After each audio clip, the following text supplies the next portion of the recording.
नमस्कार, मैं हूं प्रशांत धवन और अगर मैं आपसे पूछूं कि दुनिया में कितने देश हैं जिनके पास न्यूक्लियर वेपन्स हैं, तो आपका जवाब होगा मोस्टली 9 देश। ये देश आपके सामने हैं: US, Russia, China, France, United kingdom, Bharat, Pakistan, Israel और नॉर्थ कोरिया।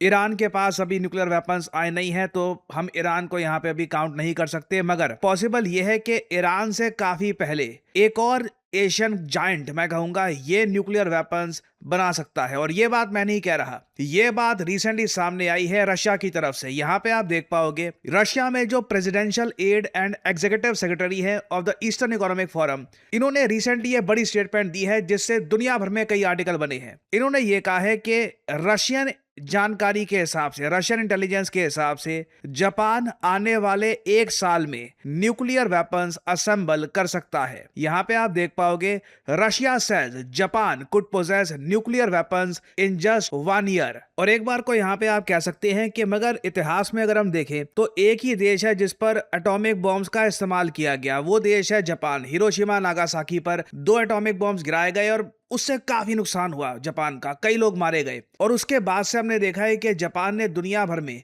बाकी कंट्रीज को बोला है कि न्यूक्लियर वेपन्स त्याग दो। अब वही जापान क्या न्यूक्लियर वेपन्स खुद बनाएगा? देखो, मैं इसके बारे में जापानीज मीडिया में क्या बोला जा रहा है, इसको एक्सटेंसिवली फॉलो कर रहा हूं काफी लंबे समय से। मैंने कई आर्टिकल्स देखे हैं जहां पर जापान के कई जो जियोपॉलिटिकल एनालिस्ट हैं वो ये कहते हैं कि अगर जापान का जेनजी, जापान के जो युवा है, ये सोचते हैं कि न्यूक्लियर डिटरेंस तो बहुत इंपॉर्टेंट है, तो ये जापान का अकेला फ्यूचर वेपन नहीं होना चाहिए। कई लोग अभी भी जापान में ये मानते हैं कि जापान जिस रास्ते पर जा रहा है कि इवेंचुअली ये लोग न्यूक्लियर वेपन भी बनाएंगे, इससे कल को फिर से जापान को हो सकता है कि बाकी देश टारगेट करें। ऑलरेडी मैं देख रहा था कि टोक्यो में काफी प्रोटेस्ट हो रहे हैं, कई जो जागरूक नागरिक हैं ये बाहर आ रहे हैं। ज्यादातर मैं देखता हूं ये लोग एज पॉपुलेशन के लोग हैं। ये काफी मैं कहूंगा एल्डरली लोग हैं जिनके पिताजी या फिर दादाजी ये हिरोशिमा नागासाकी अटैक में या मारे गए थे या फिर परहैप्स बुरी तरीके से कोई इंजर हो गया। यहाँ पे उनकी फैमिली के लोग बहुत आते हैं और बार बार जापानी सरकार को कहते हैं कि कुछ भी करना, न्यूक्लियर वेपन्स मत बना लेना। यहाँ पे आप देख पाओगे ये सभी जो ये प्रोटेस्ट है ना, यहाँ पर मेन बात आपको ये दिखेगी, नो मोर हिरोशिमा, फिर से न्यूक्लियर वेपन्स मत बना लेना। हम उस रास्ते पर फिर से नहीं जाना चाहते जिस पर हम वर्ल्ड वॉर 2 में चल पड़े थे।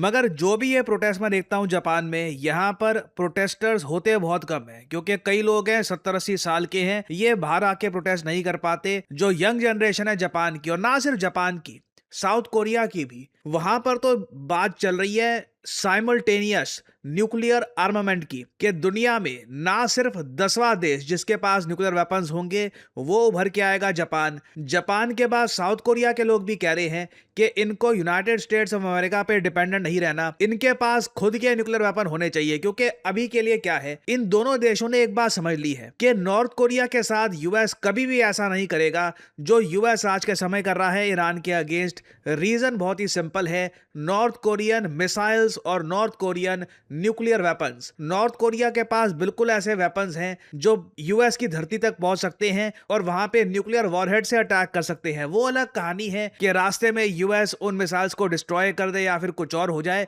मगर एक बार को नॉर्थ कोरिया ये थ्रेट बिल्कुल पोज करता है अगेंस्ट यूएसए। और अब साउथ कोरिया और जापान ये समझ चुके हैं कि भविष्य में कि अगर इन दोनों कंट्रीज को सुरक्षित रखना है खुद को from China, Russia and north Korea, तो उसके लिए न्यूक्लियर वेपन बनाना बहुत ही ज्यादा इंपॉर्टेंट है। और इसका रास्ता कुछ हद तक ऐसे निकलेगा कि जापान ये कहेगा कि अगर रशिया और चाइना नॉर्थ कोरिया के वेपन्स को टॉलरेट कर रहे हैं, ना सिर्फ टॉलरेट कर रहे हैं, नॉर्थ कोरिया को मिलिटरीली और ज्यादा सपोर्ट भी कर रहे हैं, तो उसके जवाब में जापान को अपनी न्यूक्लियर पॉलिसी अब रिविजिट करनी होगी। और जब जापान के डिफेंस चीफ ही खुद ये बात बोल देते हैं, ये मैं आपको आर्टिकल दिखा रहा हूं द जापान टाइम्स का। अगेन, जो भी मैंने आपको आर्टिकल दिखाए हैं, मेरा प्रयास रहा है कि जिन कंट्रीज की मैं बात कर रहा हूं, रशिया या जापान, वहां पे जो सोर्स मीडिया है, लोकल मीडिया है, उनके आपको आर्टिकल दिखाऊं। ये आप देख पाओगे द जापान टाइम्स का आर्टिकल है, इधर यहां पर लिखा है कि जापान अब अवॉइड नहीं कर सकता न्यूक्लियर वेपन्स का डिबेट। जापान में इन लोगों को अब डिस्कस करना होगा कि न्यूक्लियर वेपन्स हमारे पास होने चाहिए या नहीं होने चाहिए।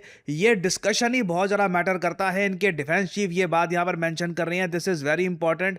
और इसलिए आप देख रहे हैं कि रशिया की तरफ से भी ये वार्निंग साइंस आने स्टार्ट हो गए हैं कि इन लोगों को लगता है कि 1 साल के अंदर अंदर जापान न्यूक्लियर वेपन्स असेंबल कर लेगा। रीजन बहुत ही सिंपल है, जापान के पास सिविल न्यूक्लियर एनर्जी के लिए न्यूक्लियर पावर प्लांट्स बहुत सारे हैं। अगर भारत न्यूक्लियर वेपन्स बना सकता है तो आप इमेजिन कर सकते हैं जापान के लिए बहुत ज़्यादा मुश्किल काम नहीं होगा न्यूक्लियर वेपन्स को असेंबल करना। बात सिंपली यहाँ पर यह होगी कि परहैप्स इनको यूएस और कई और कंट्रीज़ को मतलब बिल्कुल डिफाई करना होगा, और साथ ही साथ चाइना की भी जो वार्निंग्स हैं वो भी झेलनी होगी। एक पीरियड आएगा, मेरा मानना है आने वाले 1 साल में, जब रिलेशंस बहुत ज़्यादा ख़राब हो जाएंगे चाइना और जापान के बीच में। चाइना और रशिया दोनों वार्निंग देंगे जापान को कि अगर आपने न्यूक्लियर वेपन्स असेंबल करने शुरू कर दिए तो हम मिलिट्री डिप्लॉय कर देंगे जापान के आसपास। जापान को बहुत धमकियां मिलेंगी। यूएसए का साथ उस वक्त जापान की तरफ इतना होगा नहीं, but I believe eventually Iran के एक बार को न्यूक्लियर वेपन कंट्री बनने के चांसेस कम है, जापान के ज्यादा हैं। रीजन बहुत ही सिंपल है, यूएसए में एक क्लियर कट एक्सेप्टेंस है इस पॉलिसी को लेकर कि चाहे कोई भी पावर में रहे, चाहे लेफ्ट विंग हो राइट विंग हो, अमेरिका कभी भी एक न्यूक्लियर वेपन वाला ईरान बर्दाश्त नहीं करेगा। ये यूएसए के लिए इतनी बड़ी रेड लाइन है कि अगर मामला कभी वहां तक पहुंचता है तो कोई बड़ी बात नहीं है। यूएस खुद न्यूक्लियर वेपन्स यूज कर सकता है ईरान पर टू मेक श्योर कि उस कंट्री के पास कभी भी न्यूक्लियर वेपन्स नहीं आए। तो इसलिए ईरान के पास न्यूक्लियर वेपन्स आए इसके चांसेस रिलेटिवली कम है कंपेयर टू कि एक बार को जापान के पास न्यूक्लियर वेपन्स आ जाएं। और ऑब्वियसली यहाँ पे आपका एक बड़ा सवाल यह आएगा कि इस सब का इम्पैक्ट भारत पे क्या होगा। देखिए, मेरा ये मानना है कि जापान के पास जब न्यूक्लियर वेपन्स आएंगे तब दुनिया काफी बदल चुकी होगी, मगर जो रास्ता होगा न्यूक्लियर वेपन्स एक्वायर करने का, उस बीच काफी आपको दिखेगा कि कॉन्फ्लिक्ट होगी रशिया और जापान के बीच में। ये जो टापू आपको दिख रहे हैं ये है कुरिल टापू, इन पर रशिया का कब्जा है, मगर जापान कहता है कि ये टापू बिलोंग करते हैं जापान को। तो जैसे जैसे जापान न्यूक्लियर वेपन्स बनाने की तरफ और आगे बढ़ेगा, रशिया की तरफ से धमकियां आएंगी, व्लादिमीर पुतिन की धमकियां आएंगी। रशिया हो सकता है कि अपनी नेवी भी यहां पर डिप्लॉय करे। कुरिल टापू को लेकर जो विवाद है और जरा गहराएगा, और कहीं ना कहीं जापान का कुछ दबाव भारत पे भी डालने का प्रयास किया जाएगा कि रशिया के साथ रिलेशंस हम कम करें, रशिया के साथ जो डिफेंस एंगेजमेंट है हम कम करें। बहुत सी चीजें एक्सपेक्ट की जाएंगी भारत से, but again I believe eventually Japan को भी वही रियलिटी एक्सेप्ट करनी होगी जो यूएस ने एक्सेप्ट करी है कि इंडिया के रिलेशंस रशिया के साथ कहीं से भी खराब नहीं होने वाले। हाँ, बट मेरा यह जरूर मानना है कि एशिया में लगातार एक nuclear war in the future होने का खतरा बढ़ता रहेगा, क्योंकि अब आप अगर देखो तो पाकिस्तान के पास न्यूक्लियर वेपन्स, इजराइल भी एशिया में आता है, वहां पर भी न्यूक्लियर वेपन्स, भारत के पास न्यूक्लियर वेपन्स, रशिया के पास, रशिया आधा एशिया में आता है, इनके पास है nuclear weapons, north Korea nuclear weapons, और जापान के पास भी अगर न्यूक्लियर वेपन्स आ जाते हैं तो आप अगर कॉन्टिनेंट वाइज देखो तो नॉर्थ अमेरिका लगता है कि बिल्कुल शांतिपूर्ण कॉन्टिनेंट होगा। यूएसए के अलावा नॉर्थ अमेरिका, साउथ अमेरिका, कहीं भी किसी और देश के पास न्यूक्लियर वेपन्स नहीं है, जबकि एशिया में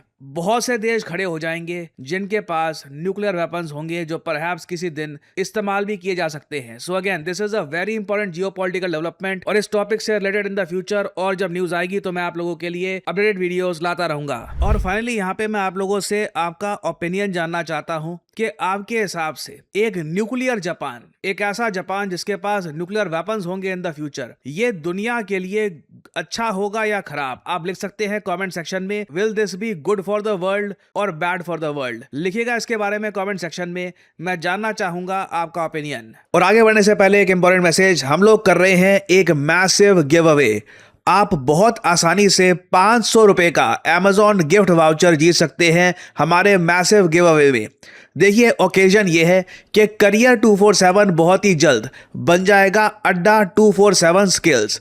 हम लोग हमेशा से अड्डा 247 का पार्ट थे, बस अब हम प्रॉपर तरीके से अड्डा के इकोसिस्टम में इंटीग्रेट कर रहे हैं, जिससे आपको फायदा ये मिलेगा कि आप बहुत ही आसानी से अड्डा स्किल्स की ऐप के जरिए हमारे कोर्सेज परचेज कर सकते हैं और अपने कोर्सेज को कंप्लीट भी कर सकते हैं। ये हमारे लिए एक बड़ा ट्रांजेक्शन है, ये हमारे लिए एक बहुत ही ज़रा स्पेशल ओकेजन है, और उसको सेलिब्रेट करने के लिए हम 100 व्यूअर्स को देंगे 500 रुपए के Amazon गिफ्ट वाउचर्स। आपको सिंपली करना क्या है, इस वीडियो के कमेंट सेक्शन या फिर डिस्क्रिप्शन में जाइए, वहां पे आपको यह लिंक मिल जाएगा। वहां पे जाकर आपको इस लिंक पर क्लिक करना है और फिर आपके सामने खुल जाएगा ये पेज। ये बेसिकली हमारा फ्री ऑफ कॉस्ट गिफ्ट है आप लोगों के लिए। कोड यहाँ पे आप देख पाओगे ऑटोमेटिकली अप्लाइड है PD10। आपको सिर्फ अपना यहाँ पर नाम, कॉन्टैक्ट नंबर, ईमेल एड्रेस डालना है और आपको अड्डा 247 स्किल की तरफ से 5 courses to get job ready free of cost मिल जाएंगे। और फिर उसके बाद इनमें से किसी भी मोड पे सिलेक्ट कर लीजिए, यूपीआई, क्रेडिट कार्ड, किसी पर भी। मान लीजिए आपने यूपीआई सिलेक्ट कर लिया, पे नाउ पे आपको यहां पे जाना है, उसके बाद कोई पेमेंट आपको नहीं करनी है अपनी तरफ से, ऑटोमेटिकली आपका नाम रजिस्टर हो जाएगा हमारे मैसिव गिव अवे में। उसके बाद हमारे यहाँ हम लोग क्या करेंगे कि जो भी बच्चों ने एनरोल किया है उनका एक लकी ड्रॉ किया जाएगा। 100 व्यूअर्स को हम यहाँ पर चुनेंगे और उनको हम देंगे Amazon gift vouchers directly at there email ID. ये एक मैसिव गिव अवे है और इन द फ्यूचर हम प्रयास करेंगे कि ऐसे बहुत सारे गिव अवे आपके लिए लेके आएं, because you mean so much to us. आपके सपोर्ट की वजह से ही करियर 247 आज के समय पूरे भारत में लाखों एस्पिरेंट्स की हेल्प कर रहा है। और हमें उम्मीद है कि जिस तरीके से करियर 247 को आपने हमेशा से YouTube पे सपोर्ट किया है, जब इस चैनल का नाम चेंज होकर अड्डा 247 स्किल्स होगा तब भी आप हमें उतना ही सपोर्ट देंगे।